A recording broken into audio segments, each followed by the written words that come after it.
नमस्कार, आप देख रहे हैं दैनिक चिंतन।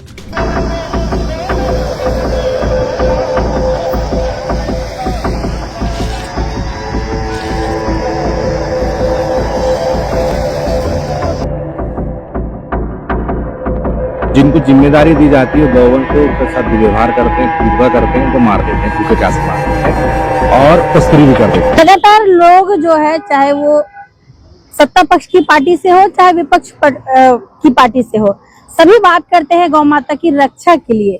लेकिन क्या ये संभव है? क्या ये हो पाया है अब तक? क्या गौ माता सुरक्षित है? और अगर है तो फिर ऐसी नौबत क्यों आती है? लोगों को सड़कों में आना पड़ता है। एक व्यक्ति ऐसे भी है जो कुम्हारी से चले हैं, अब दुर्ग कलेक्टेड जाना, जिनका दूसरा दिन है, सड़कों पर दंडवत करते हुए, हाथ में नारियल लेकर, हाथों में आप इनकी पट्टी लगी हुई देख सकते हैं, और साथ में ये एक बैनर रखे हुए जिसमें लिखा हुआ है, जिन लोगों को ये दोषी बता रहे उनके नाम लिखे हुए हैं, जिनमें से एक नाम है भिलाई नगर निगम के आयुक्त राजीव पांडे का, दूसरा नाम है राम अवतार जंघेल और रेखा बघेल। आखिरकार क्यों ये उन्हें दोषी मानते हैं? और हमने ये भी इनसे पूछा कि इतनी धूप है, आप रात को भी दंडवत करके जा सकते हैं, क्या जवाब आया आपको इनके मुंह से ही सुनिएगा। जी भैया, क्या कारण है जो आपको ऐसे दंडवत करते हुए अपना जो सुरक्षा मांग रहे हो आप जो गौ माता के लिए, वो इस प्रकार से करना पड़ रहा है? जब हमारी माँ धूप में तड़प रही है, धूप में मर रही है, धूप में भूखे मर रही है, तो हमारे लिए अगर धूप में हम निकल रहे तो तकलीफ, जब हमारी माँ तड़प हमको भी तड़पना चाहिए। और लोगों तक संदेश पहुंचाना है कि गौवंश घर घर कैसे पालन हो, गौठानों में गौवंश सुरक्षित नहीं है, न विकल्प भी नहीं है। और जिनको जिम्मेदारी दी जाती है गौवंश को के साथ दुर्व्यवहार करते हैं, क्रूरता करते हैं, उनको मार देते हैं, भूखे प्यासे मार देते हैं और तस्करी भी कर देते हैं। आपके दुर्ग के भिलाई नगर का अस्थायी गौठान से 10 से 12 हजार गौवंश जब तस्करी कत्ल खाने जा चुका है, कत्ल हो चुका है, उसके बाद भी यहाँ का निगम प्रशासन बेचा है ना, निगम प्रशासन जो आपका जो सुपेला भिलाई का है, बेच चुका है उनको। उसके बाद जो गौठान बनाया वहां पे भूखे प्यासे मर रही है। बार बार स्थानीय गौ सेवक अनिल भैया जैसे गौ सेवक वहां सूचित करते हैं, भैया व्यवस्था नहीं, ये आके चारा खिला रहे हैं वहां पे, ये वहां पे हरी चारी व्यवस्था करा रहे हैं, पर वहां के संचालक को कोई फर्क नहीं पड़ रहा, क्योंकि वो बीजेपी का बड़ा नेता है इसलिए। और जो राजीव पांडे जो कमिश्नर हैं, ये कभी भी निरीक्षण के लिए नहीं आते, एसी रूम से बाहर निकलते नहीं, और गौ सेवा को बहुत सामान्य चीजें समझते हैं। 3 लोगों के नाम दिए हैं, हाँ। आप कैसे इनको दोषी मानते हैं? जो संचालक है, कमिश्नर उसका पालक बन जाता है, पालक है। तीनों की नैतिक जिम्मेदारी। सरकार की इतनी महत्वपूर्ण योजना गौधाम योजना सरकार का एजेंडे में है, चुनाव के एजेंडे में है गौवंश बचाना, तो उसकी प्रशासनिक अधिकारी जिम्मेदारी नहीं बनती कि एक एक गौवंश का अपन हिसाब रखे, उसे खाने पीने की डाइट का हिसाब रखे, एक पालक की तरह रखे। वो भी तो हिंदू ना, ब्राह्मण है, सबसे उच्च कोटि के व्यक्ति हैं, अपने आप को मानते हैं, और उच्च कोटि का व्यक्ति निम्न स्तर के काम में है, कर रहा है कि वो बिल्कुल पालक की तरह का निरीक्षण नहीं, बिल्कुल भी कोई व्यवस्था नहीं, खुले में मर रही है, तड़प रही है, आंसू टपक रहा है, उसका कोई भी चिंता राजीव पांडे को शिकायत करें तो 4-4 घंटे लगाता है मिलने में। ऐसी कौन सी मीटिंग करता है कि 4-4 घंटे लग जाते, या जवाब देते नहीं बनता, हाँ देख रहा हूँ, मैं बोल रहा हूँ, ऐसा करके हमें सब गोल गोल घुमाते। और ये लंबे समय से होते यार, आज से नहीं, बहुत लंबे समय से। फिर हमने उनसे बातचीत की, बात से संतुष्ट है, तो हमको लगा कि हमको भी यात्रा करके लोगों को बताना चाहिए मीडिया के माध्यम से कि गलती हिंदू समाज की वहां ठूस दे रहा है, उसका फायदा वहां का संचालक उठा रहा है, सरकारी पैसे का दुरुपयोग कर रहा है, राजीव पांडे जैसे लोग कर रहे हैं। जब घर घर गौवंश पहुंच जाएगा तो ये सब गौठान बंद हो जाएंगे, क्योंकि गौठानों में मैं अगर अच्छा कर रहा हूं तो मेरा बेटा अच्छा करे जरूरी नहीं है, और इसी के आड़े भ्रष्टाचार हो रहा है। पिछली जो सरकार थी, भूपेश बघेल की सरकार, उनके कार्यकाल में गौ माता की स्थिति पर क्या कहना चाहिए? उनकी योजना तो एक नंबर थी, पूरे भारत में किसी नंबर एक योजना किसी ने बनाया था, भूपेश बघेल जी ने बनाई थी, पर अधिकारियों के निरंकुश व्यवस्था और निरंकुश व्यवहार की वजह से गौवंश दूध चली रही। नहीं तो इतनी जितने भूपेश बघेल जी ने पूरे गौठानों के नाम से जितनी गाय की जमीन पूरे छत्तीसगढ़ में थी सुरक्षित कर दी। उनने बता दिया कि गौठान गौवंश की जमीन है। सबसे पहला काम गोबर खाद जैविक कृषि को उन्होंने बढ़ावा दिया, इस बात प्रधानमंत्री जी बोल रहे हैं कि आपको जैविक कृषि तरफ जाना पड़ेगा, इसको भूपेश बघेल ने तो पहले बता दिया। गोबर खाद को मिट्टी बताया था कई लोगों ने कि ये मिट्टी है, ये धूल है, इसमें कुछ भी नहीं है। बिल्कुल आपने सही कहा, पर वो मुख्यमंत्री जाके चेक करेगा नहीं। जिन अधिकारी भरोसे काम किया,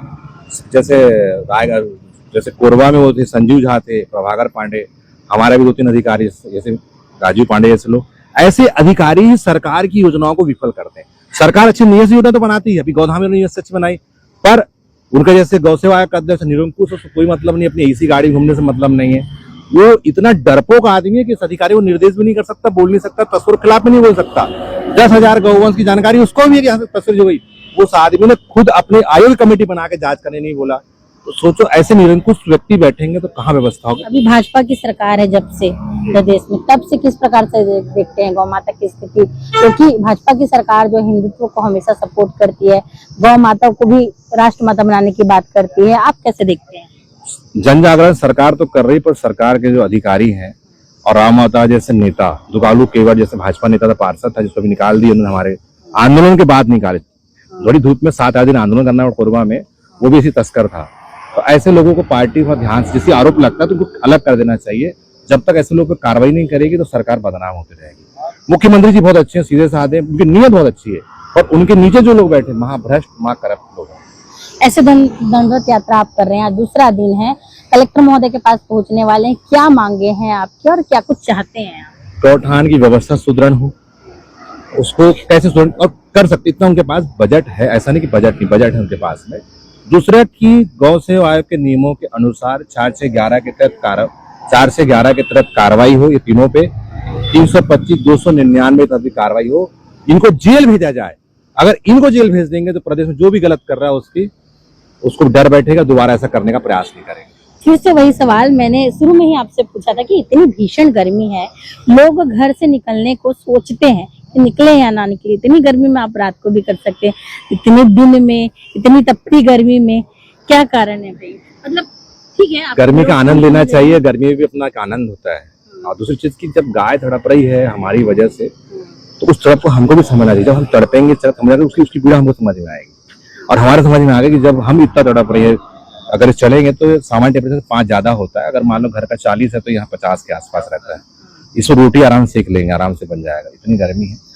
तो जब हमारी माँ तड़प रही तो हमको भी उस तड़पन को महसूस करने के लिए हम इस यात्रा करते हैं, और समाज को जगाने के लिए पसीना बहाना भी जरूर, तड़प दिखाना जरूरी कि इस पीड़ा में गाय है।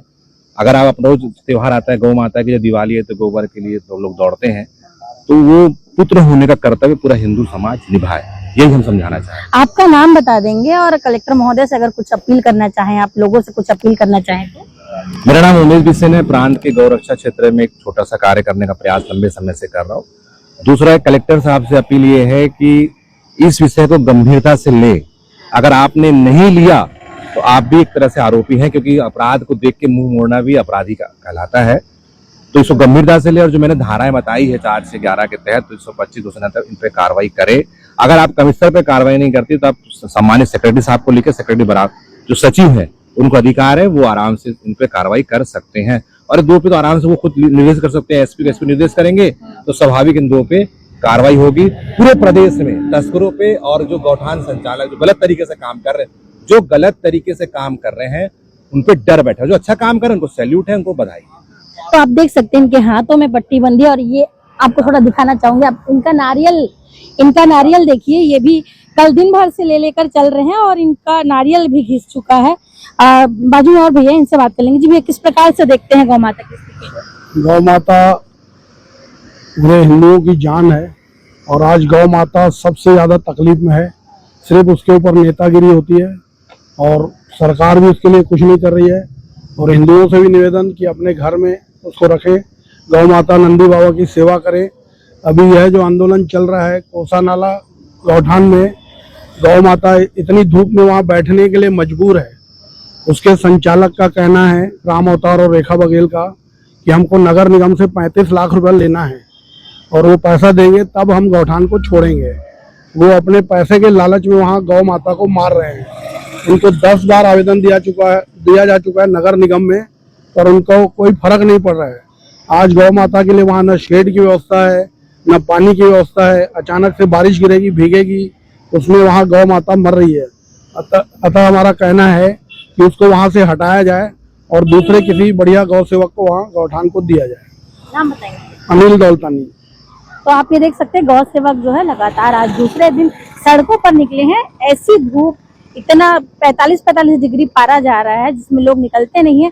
इतनी गर्मी और धूप में ये लोग इस जमीन पे दंडवत करते हुए इस रोड पर निकल रहे हैं, वो भी भरी गर्मी में।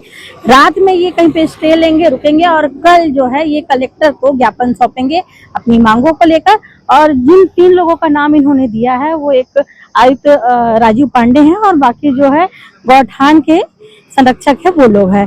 तो उन पर कार्रवाई की मांग कर रहे हैं और साथ ही गौ माता के लिए उचित व्यवस्था कराने की मांग को लेकर ये लोग निकले हुए हैं। धन्यवाद। आप देख रहे हैं दैनिक चिंतक। आगे की अपडेट के लिए बने रहे हमारे साथ। हमारे चैनल को लाइक, सब्सक्राइब और शेयर करना ना भूलें।